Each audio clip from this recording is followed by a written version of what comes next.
بسم اللہ الرحمن الرحیم. میں وقار کوروی ٹی ایف ٹی پرسپیکٹیو کی اردو ٹرانسمیشن سے آپ کی خدمت میں حاضر ہوں. آج ذرا بات ہو جائے پی ٹی آئی کا جو نیا پروپیگنڈا چل رہا ہے مسنگ پرسنز پہ اور لا انفورسمنٹ ایجنسیز کے اگینسٹ. اور یہ کوئی آج کی بات نہیں ہے. اگر آپ کو یاد ہو جو 9 مئی کا دلخراش واقعہ پیش آیا جس میں شہداء کے مونومنٹس کو انہوں نے وینڈلائز کیا, انہوں نے گیزن پہ اٹیک کیا, اس سے تقریباً 6 مہینے پہلے ایک کیمپین شروع ہوئی تھی اسپیشلی آرمی کی لیڈرشپ اور آرمی کے رینک اینڈ فائل کے بارے میں. اور اس طریقے سے کیمپین کی گئی کہ لوگوں کے دلوں میں نفرت پیدا ہو. پھر ساتھ آپ نے دیکھا کہ غدار کون کے نام سے ایک ہیش ٹیگ چلا اور اس میں and it was I think personally sponsored by the بانی. اور اس میں انہوں نے کوشش کی کہ فوج اور عوام کے درمیان ایک دیوار کھڑی کی جائے, ویج کریٹ کیا جائے.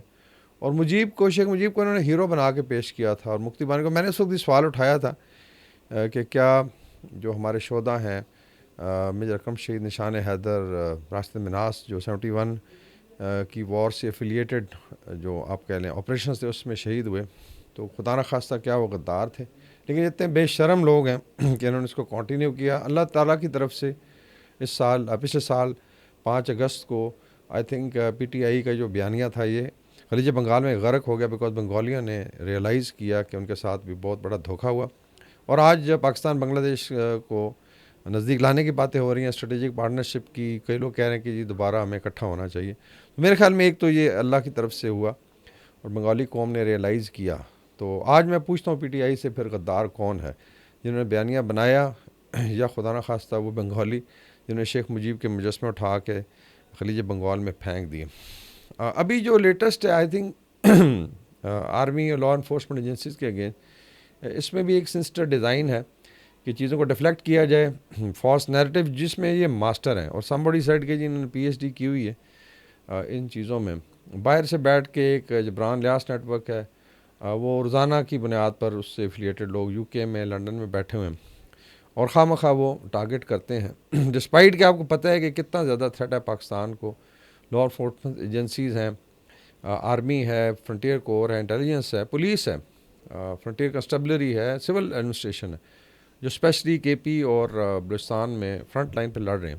شہادتیں بھی ہو رہی ہیں, اس کے باوجود جو ہے بڑی ڈٹرمنیشن کے ساتھ ہی لڑائی ہو رہی ہے.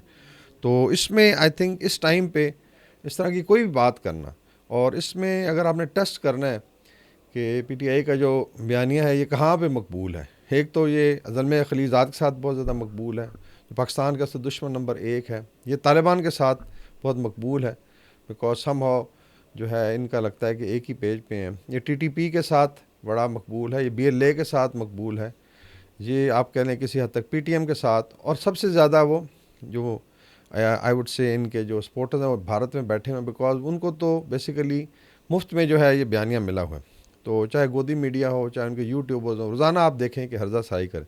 اور اس طریقے سے ایک پروجیکشن کی جاتی ہے کہ خدا نخواستہ پاکستان یا اکنامکلی ڈیفالٹ کر جائے گا یا بریک اپ کر جائے گا. ان کے منہ میں خاک جو اس طرح کی بات کرتے ہیں. اگر آپ ابھی جو کیمپین چل رہی ہے اس کو دیکھیں تو اس میں میرے خیال 2-3 مقاصد ہیں.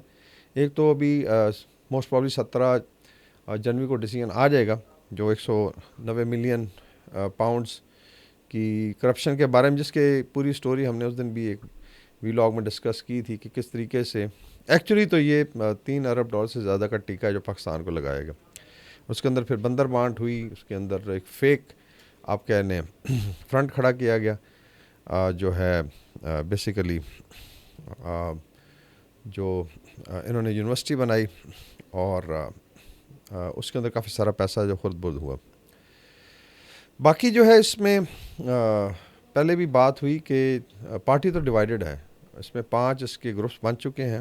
ایک بانی کا اپنا گروپ ہے جس میں ساتھ آپ ایڈ کر لیں جو خواتین ہیں, چاہے ان کی بہنیں ہیں, چاہے ان کی وائف ہیں, اور وہ بھی آئی تھنک 2 دھڑے بن چکے ہیں. پھر وکلا کا ایک گروپ ہے جو پیراشوٹ ہو کے آیا, وہ بھی روزانہ کی بنیاد پر ایک فیک نیریٹو چلاتے ہیں. کچھ اس میں سے لٹس اسمبلی میں پہنچ چکے ہیں, کچھ سینیٹرز ہیں. اور ابھی آئی تھنک مروت صاحب نے خود اقرار کیا ہے کہ کروڑوں اربوں روپیہ ان پہ لگ رہا ہے, اور وہ بھی کون دے رہا ہے, یا تو فنڈنگ جو باہر سے آتی ہے یا پھر گورنمنٹ آف خیبر پختونخوا دے رہی ہے. Very very unfortunate. گورننس کا آپ حال دیکھ لیں, بہت بری حالت ہے کے پی میں جو ہے. اس کے بعد پھر ایک گروپ جو ہے آئی وڈ سے کہ سینئر وائسز ہیں جو سمجھا رہے ہیں کہ اپنی فوج ہے، اپنے لوگ ہیں، تو آپ اس طریقے سے ہرزہ سرائی کریں گے ڈیلی کی بیسس پہ تو اس کا پھر نتیجہ اچھا نہیں ہوگا. اور نتیجہ سب کے سامنے ہے کہ آہستہ آہستہ لوگ جو ہے ان میں ان کا جو بیانیہ یہ پٹ چکا ہے.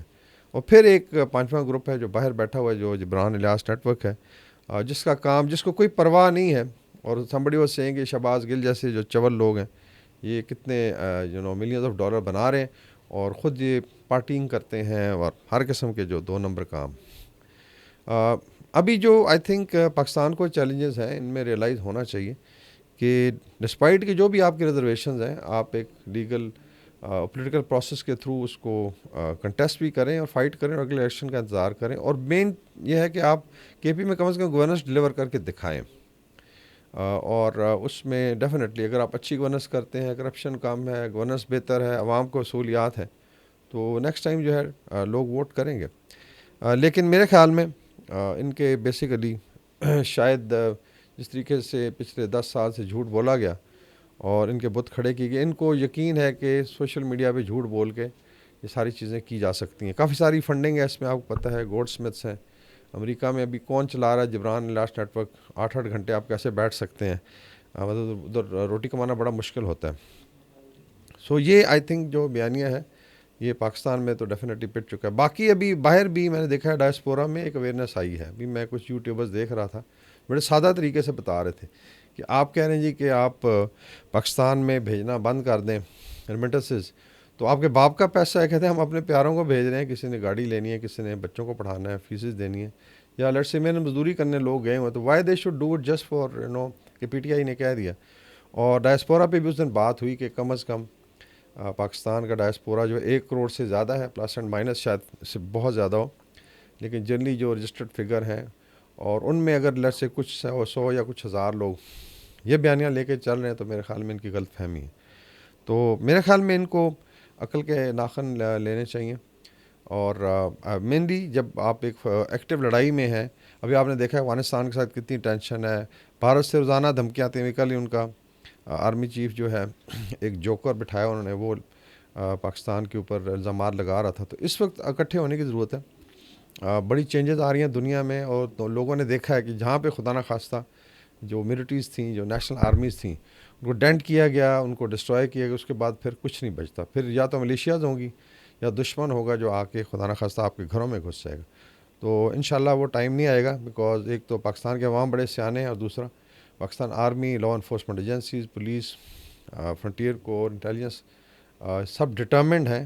اور ڈٹرمنیشن آپ کو ریفلیکٹ کرتی ہوئی نظر آتی ہے روزانہ کی بنیاد پہ، چاہے وہ آپریشن پلاننگ ہے، چاہے وہ ایکٹیو آپریشنز ہیں. اور ابھی اس وقت واقعی خطے میں بہت زیادہ آئی وڈ سے کہ اضطراب ہے، اسپیشلی جو آپ کے ہوسٹائل آپ کے اگینسٹ پہ چلے لائک بھارت میں.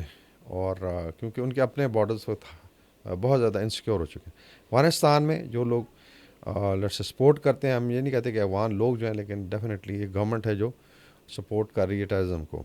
تو ان حالات میں میرے خیال میں یکجا ہونے کی ضرورت ہے، یونائٹڈ ہونے کی ضرورت ہے. باقی آپ بالکل پالیٹکس کریں، لیکن ڈیفینیٹلی لا انفورسمنٹ ایجنسیز اور پاکستان آرمی پہ جو اسالٹ ہے اس کی کوئی تک نہیں بنتی.